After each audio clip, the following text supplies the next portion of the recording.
లేదు. చంద్రబాబు ప్రభుత్వానికి ఇప్పటికే 8 నెలల వయసు వచ్చింది.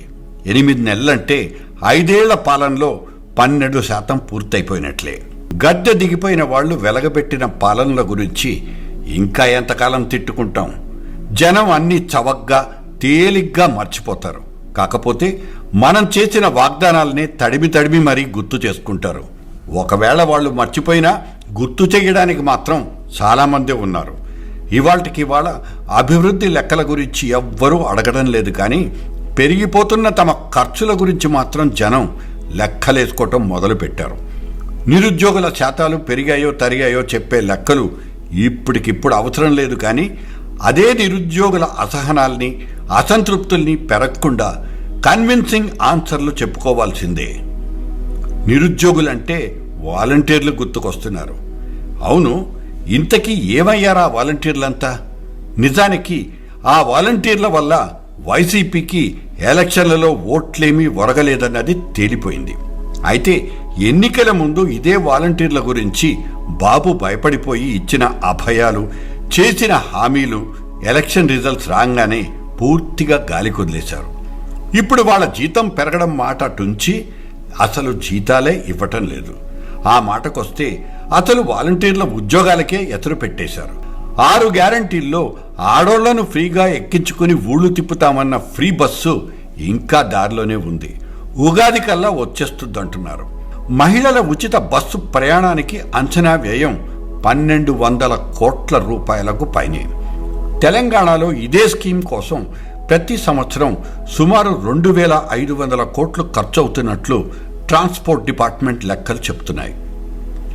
ఇక కర్ణాటకలో ఈ పథకం అమలు వల్ల భారీ ఆర్థిక భారమే వచ్చి పడింది. సరే, ఆంధ్ర అప్పుల సంగతికి వద్దాం. 4.5 లక్షల కోట్లకు చేరాయి మన అప్పులు. కొత్త పథకాలు భరించలేని ఆర్థిక భారం కావచ్చంటూ స్పష్టమవుతోంది. అనకూడదు, కానీ ఉచిత బస్సు ప్రయాణం కావాలని ఈ రాజకీయాల్లోని ఎవరు అడిగారు? ఆ హామీ వెనుక ఉన్న రియాలిటీస్, అదే వాస్తవాలేంటి? ఎవ్వరూ అడగకుండానే పందిళ్లు వేసే రాజకీయ సంస్కృతిలో ఎన్నికలప్పుడు అలవికాని వాగ్దానాలు చేయటం శరాం మామూలే. కానీ అదే పందిరి కింద కూలబడిపోయే వాళ్ళ భవిష్యత్తులకు ఈ రాజకీయ పార్టీలే జవాబుదారీలు. ఆ మాటకొస్తే ఓట్లేసిన వాళ్ళందరూ జవాబుదారీలే. రాజకీయాలంటే ఇక్కడే ఒక్క మాట చెప్పుకోవాలి. ఆ రాజకీయ అవసరాల కోసమే బీజేపీకి మద్దతిచ్చి కేంద్ర ప్రభుత్వాన్ని నిలబెట్టారు చంద్రబాబు. ఇచ్చిపుచ్చుకునే పరిస్థితి, అదే గివ్ అండ్ టేక్ పరిస్థితి నిజంగా ఉందా? అది ఆయనకే తెలియాలి. వ్యవస్థల మీద జనాలకు నమ్మకాలు సడలిపోతున్నాయి. ఆ మాటకొస్తే అసలు వ్యవస్థలే అవస్థల పాలవుతున్నాయి. ఊహల గాలులకు ఉయ్యాల లూగవు. చేసిన హామీలకు, ఇచ్చుకున్న వాగ్దానాలకు ఆర్థిక సామర్థ్యం అవసరం. పొరుగు వాళ్లను, కుర్చీలు దిగిపోయిన వాళ్లను చూసి భయపడ్డం కూడా నేర్చుకోవాలి. అది అవసరం కూడా. ఆచరణ సాధ్యం చేసే స్పష్టత కావాలి. దశాబ్దాలుగా పోలవరాన్ని ఒక తీరని శాపంగా మార్చేశారు రాజకీయ నాయకులు. పదే దాని పద్దులు, శుద్ధులు, ప్రయోజనాలు, ఉపయోగాలు వల్లించినంత మాత్రాన ప్రజలకి ఒరిగేది ఏమీ లేదు. కార్యాచరణ తప్ప ఇక్కడ మరో గత్యంతరం లేదు. ఢిల్లీలో అన్నీ అయిపోయాయనే అనిపిస్తుంది.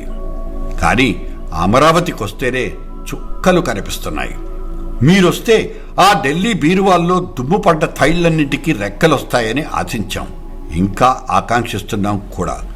పోయినసారి చంద్రబాబు అధికారంలో ఉన్నప్పుడు అదే ఢిల్లీకి అక్షరాల 29 సార్లు వెళ్ళొచ్చారు.